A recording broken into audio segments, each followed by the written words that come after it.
नमस्कार दोस्तों, कैसे हैं आप सब। आई होप आप सब अच्छे होंगे, हम भी अच्छे हैं। आप सभी का स्वागत है एक नए ब्लॉग में। और ये ब्लॉग बहुत ही खास होने वाला है, और ख़ास इसलिए कि आज मैं जा रहा हूँ हरिद्वार। हम मिलने जा रहे हैं, हमारे एक मित्र हैं संदीप गुसाई जी, जो एक पेशेवर यूट्यूबर हैं।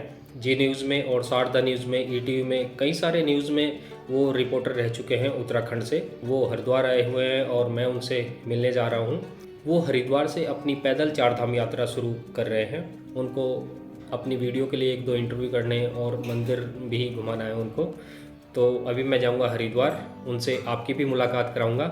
और आप लोग भी उनको अपना प्यार देना, क्योंकि उनके चैनल पर आपको उत्तराखंड की बहुत सारी ग्रामीण कहानियाँ मिलेंगी।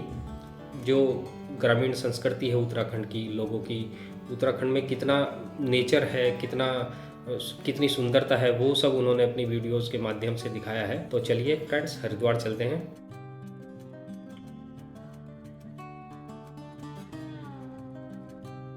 नमस्कार साथियों, मेरा नाम है संदीप गुसाई। जिसका आप सभी को इंतजार था, वो पैदल यात्रा, और मैं खुद एक पैदल यात्री के रूप में हरिद्वार से शुरू कर रहे हैं हम यात्रा। ये यात्रा ऐतिहासिक होगी, और ये यात्रा मेरी नहीं है बल्कि आप सबकी है। इस यात्रा को आप मेरे साथ महसूस करेंगे कि किस तरीके से 100 साल पहले, 200 साल पहले पैदल यात्राएं होती थी, जो आज भी जारी है। जो हमारे साधु महात्मा आज भी हरिद्वार से ही चारों धामों को पैदल नापते हैं। इसमें हम कई पहलुओं पर चर्चा करेंगे और आपसे उन तमाम वीडियो के माध्यम से दिखाएंगे कि किस तरीके से बदल रही है हमारी चार धाम यात्रा।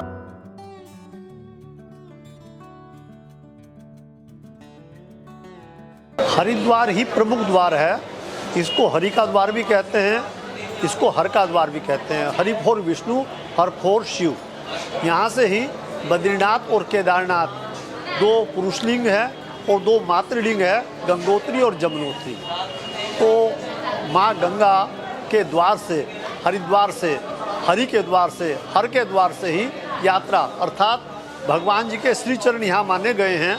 और इस तीर्थ के उन्हीं द्वारों के नाम पर 3 नाम हैं। भगवान शिव के नाम पर इसको हर की पैड़ी भी बोलते हैं, भगवान विष्णु के नाम पर इसको हरिद्वार भी बोलते हैं, और भगवान ब्रह्मा जी के नाम पर इसको ब्रह्मकुंड भी बोलते हैं। और हरिद्वार के बारे में एक मैं अति महत्वपूर्ण जानकारी आपको देना चाहूँगा। तब से केवल 100, 150, 200 साल पहले तक भी इसका कागजों में, डॉक्यूमेंट्स में क्या नाम है? हरिद्वार घाटी। हरिद्वार कोई ग्राम भी नहीं है, इसकी 2 पहाड़ियों के बीच में घाटी है। एक तरफ मनसा देवी का पर्वतमाला है, एक तरफ चंडी देवी की पर्वतमाला है, और बीच में तमाम घाटी है। हरिद्वार से जब हम यात्रा शुरू कर रहे हैं तो हम आपको कई बारीक जानकारियां भी अवगत करा रहे हैं। किस तरीके से यात्रा का स्वरूप बदल रहा है, और गंगा किस तरीके से प्रदूषित हो रही है। छोटे छोटे नगर हैं, छोटे छोटे जो गाँव, उन सब से होते हुए कितना चेंज हो गया है क्लाइमेट का। और यात्रा जो इस समय है और 100 साल पहले थी, उसमें भी बहुत अंतर आ गया है।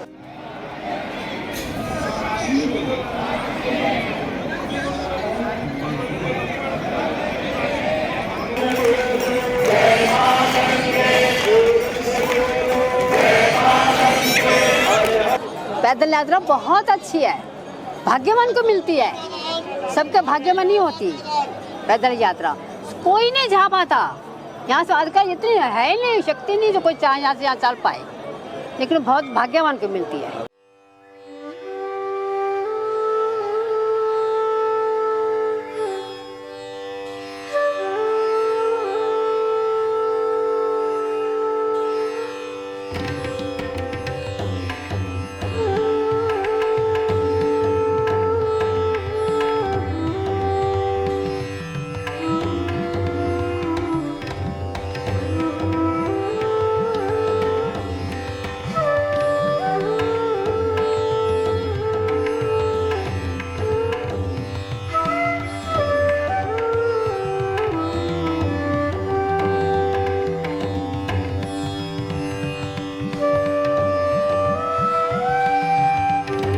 सिखों के तीसरे गुरु अमरदास जी महाराज का गंगा जी से असीम प्रेम था, और वो गंगा जी के बहुत बड़े भक्त थे। हिंदू धर्म में जो एक कुरीति थी, सती प्रथा, इस प्रथा के खिलाफ गुरु अमरदास जी महाराज ने एक अभियान चलाया। और इतिहास से ज्ञात होता है कि वो हरिद्वार और कनखल की उन्होंने बहुत बार यात्रा भी की है, और यहाँ पर तप भी किया है सती घाट पर रहकर। अब उसी स्थान पर एक गुरुद्वारा भी बना हुआ है।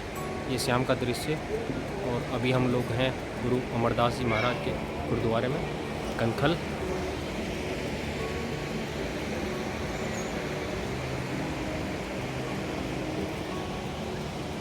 और बिल्कुल गुरुद्वारे से ही लगता हुआ सती घाट है, जो हिंदू धर्म के लिए बहुत ही पवित्र स्थान है। यहाँ पर लोग अपने पूर्वजों का पितृ तर्पण करते हैं। गुरुद्वारे के राइट हैंड साइड पर है सती घाट और लेफ्ट हैंड साइड पर है तेल भांडेश्वर महादेव मंदिर। ये कितनी पवित्र जगह है दो धर्मों के लिए। और देखिए फ्रेंड्स, गुरुद्वारे में जब काम चल रहा था तो ये देखिए पेड़ को किस तरह बचाया गया है। ये पेड़ सीढ़ियों के बीच में आ रहा था, लेकिन पेड़ को काटा नहीं गया है। कितना एक अच्छा उदाहरण पेश किया गया है ये। दोस्तों, अभी हमारे साथ हैं संदीप गुसाई जी, और आप लोगों में से अधिकतर लोग संदीप गुसाई जी को जानते होंगे। इनका रूरल टेल्स के नाम से एक यूट्यूब चैनल है जिस पर ग्रामीण कहानियाँ ये प्रसारित करते हैं। और कल से संदीप जी पैदल 4 धाम यात्रा शुरू कर रहे हैं, तो आप लोगों से भी हाथ जोड़कर रिक्वेस्ट है इनके चैनल को सपोर्ट करें और ज़्यादा से ज़्यादा ये अपनी जो स्टोरी लाएंगे अपने चैनल पर, उनको ज़्यादा से ज़्यादा आप लोग वॉच करें और आसपास के अपने एनवायरनमेंट में भी शेयर कीजिएगा उन वीडियोस को। तो अब मैं संदीप जी से भी उनके कुछ एक्सपीरियंस जानना चाहूँगा, क्योंकि ये काफ़ी ट्रैकिंग करते रहते हैं। ललित सैनी जी का बहुत बहुत धन्यवाद। और मेरी कहानियाँ तो बहुत सारी हैं रूरल टेल्स पे, लेकिन उन कहानियों को करने में जो लोगों ने मुझे हेल्प करी थी उनकी भी अपनी कहानियाँ हैं। ऐसे ही ललित जी हैं, तो ललित जी यूट्यूब चैनल से ही मेरे संपर्क में आए हैं। फिर उन्होंने फ़ोन से बातचीत की, उसके बाद मैं हरिद्वार आया। तो हरिद्वार में पहले आया तो ललित जी हमें मिले, उन्होंने पूरा हरिद्वार जो हर की पेड़ी और आसपास का इलाका है वो घुमाया, और आज उनके घर पर हैं। पहले मैं कहीं और रुक रहा था, लेकिन उन्होंने जोर दिया, बार बार कहा कि नहीं हमारे घर चलिए। और जहाँ तक रूरल टेल्स की जो पैदल यात्रा है, ये करीब 6 महीने की है। 1200 किलोमीटर लगभग हम चलेंगे, 1000 से ऊपर चलेंगे। तो लगभग जो हमने अप्रॉक्सीमेटली जो कहा है ललित जी की, वो जैसे हम केदारनाथ जा रहे हैं तो हम ब्रह्म गुफा या फिर वासुकीताल का भी प्लान करेंगे। हाँ, वो जब जो आदमी चलता है बद्रीनाथ जाएंगे तो बद्रीनाथ से सतोबंध का भी प्लान करेंगे। सतोबंध भी हो गया है। जब हम इतना चल ही रहे हैं तो उसको क्यों छोड़ें? 10 किलोमीटर हाँ, मतलब वो 2-4 दिन और आगे तक होके आते हैं। ऐसे जब हम गोमुख जाएंगे तो क्यों ना आगे तक गोमुख तक होके आ जाएं या तपोवन तक चले जाएं। इसी तरीके से मंदिरों के आसपास का जो और दूसरे मंदिर है उनका, दक्षेश्वर मंदिर आ गए हरिद्वार में या फिर और जगह हैं। तो कोशिश ये रहेगी कि जो भी सिद्धपीठ, धार्मिक स्थल, जो उस नदियों रूट के पर पड़ते संगम हैं, है, उस रूट पे उसके आसपास भी जैसे 5-6 किलोमीटर के दायरे में, तो उसको भी कवर करते हैं। इस हिसाब से हमने जो जोड़ा है, ये लगभग 1200 किलोमीटर की यात्रा है। 200 से ज़्यादा एपिसोड बनेंगे।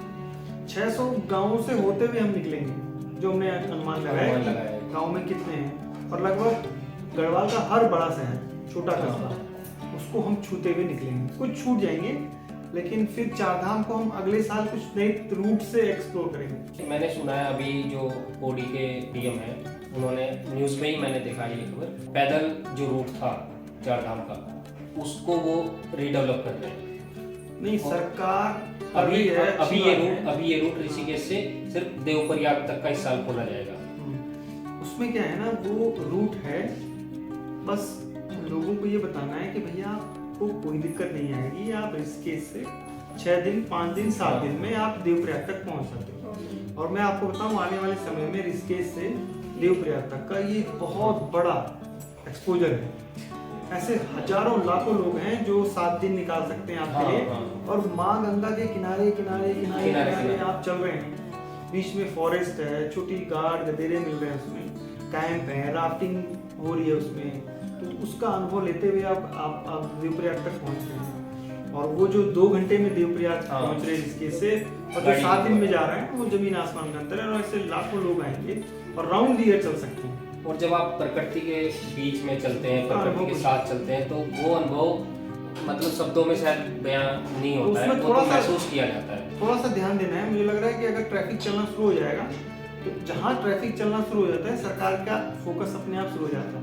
अगर लोग उसमें चलने लगेंगे, अभी तो केवल साधु महात्मा चल रहे हैं, लेकिन लोग साधु महात्मा भी उस रूट से कम जा रहे हैं, क्योंकि वो उनको भी लगता है जब हाईवे में लोग मिलेंगे, दान दक्षिणा मिलती रहेगी, खाने पीने की दिक्कत नहीं आएगी, तो वो भी जो मेन हाईवे है उसी रास्ते चलते रहते हैं। तो वो रूट मतलब कच्चा बना हुआ या कुछ ऐसा है कभी अगर नहीं, होता क्या है कि जब उसका इतिहास ये है, जब अंग्रेजों का शासन आया तो उससे पहले जो यात्रा थी वो इसी रूट से जो चलती थी, और अंग्रेजों ने फिर जब रोड बनाई तो पहले रोड बनी काठगोदाम रेलवे स्टेशन से अल्मोड़ा होते हुए गरुड़ तक। उसके बाद रोड बनी आपकी कोट द्वार से पौड़ी की तरफ। कमिश्नरी थी तो पहले कुमाऊं कमिश्नरी जोड़ी, तो पूरा गढ़वाल पहले कुमाऊं कमिश्नरी के अंदर में था। एक ही था ये? हाँ, पहले यूपी का पार्ट था पहले। यूपी था, एक कुमाऊं। हाँ, एक जिला कुमाऊं था, एक गढ़वाल। कमिश्नरी हमारी अल्मोड़ा थी। तो ये करीब 1815 के आसपास गोरखाओं के यहाँ से हटाया गया, उसके बाद फिर अंग्रेजों का शासन आया। तो ये काफ़ी टाइम तक रही वहाँ कुमाऊं में, हमारा पूरा गढ़वाल, टिहरी, उत्तरकाशी सारे। तो जब अंग्रेजों ने सड़क बनाई उसके बाद अंग्रेजों ने ये सड़क बना दी जो कोटद्वार से पौड़ी जोड़ती थी। तो उधर से भी लोग आने लग गए, श्रीनगर तक पहुँचने लगे। फिर राजा को लगा कि अगर इधर से जाएंगे तो अगर हम भी सड़क बना रहे हैं तो टूरिस्ट जो है तो हरिद्वार, पहले हरिद्वार इसके से ही यात्रा थी, लेकिन इस बार पैदल वाली, मतलब लोग वहां से देवप्रयाग तक आते थे घोड़े के। जो देवप्रयाग से पक्की है? नहीं, देवप्रयाग से फिर आगे बढ़ के श्रीनगर तक सड़क आ गई थी, तो कुछ लोग श्रीनगर से कोटद्वार से सीधे श्रीनगर आते थे। उसके बाद राजा ने जैसे ही सड़क बनाई देवप्रयाग तक, उसके बाद तो सारा ट्रैफिक इसी रोड पर चलने लग गया जो वर्तमान में रोड है। उसके बाद फिर आगे बढ़ी, पहले देवप्रयाग तक थी। ये 1900 के आसपास की बात है ना जब रोड बनी, जो 1900 तोता घाटी वाला। बिल्कुल 1923 या 1920 के आसपास, मतलब 1930 तक देवप्रयाग तक सड़क बन गई थी, और 22-23 से शायद काम शुरू हुआ था। 1922-23 में मसूरी की सड़क बन गई थी। लगभग एक समय का ही काम है, 2-3 साल आगे पीछे हैं। जब टिहरी का राजा कहा कि यहाँ से सड़क बनाएंगे तो हमें रेवेन्यू होगा, गाड़ी आएंगी, टूरिस्ट आएंगे, तो हमारा रेवेन्यू होगा।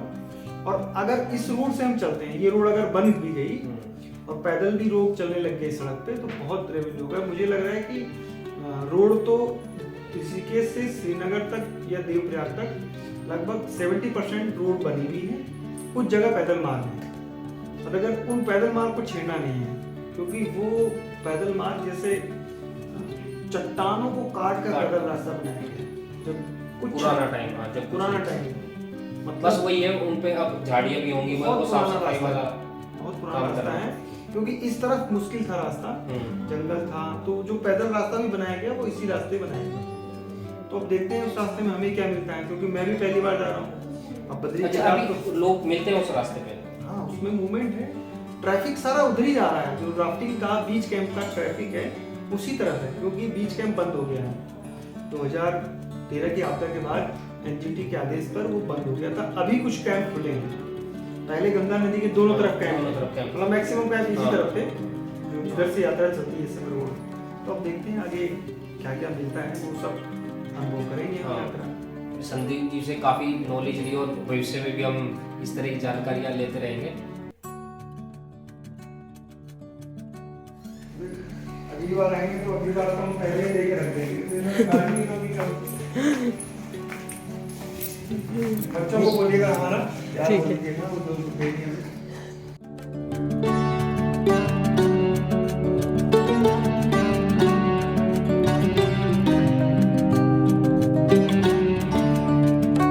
सैनी जी ने बड़ा सहयोग दिया। आप नहीं, हमारा कोई सहयोग नहीं है।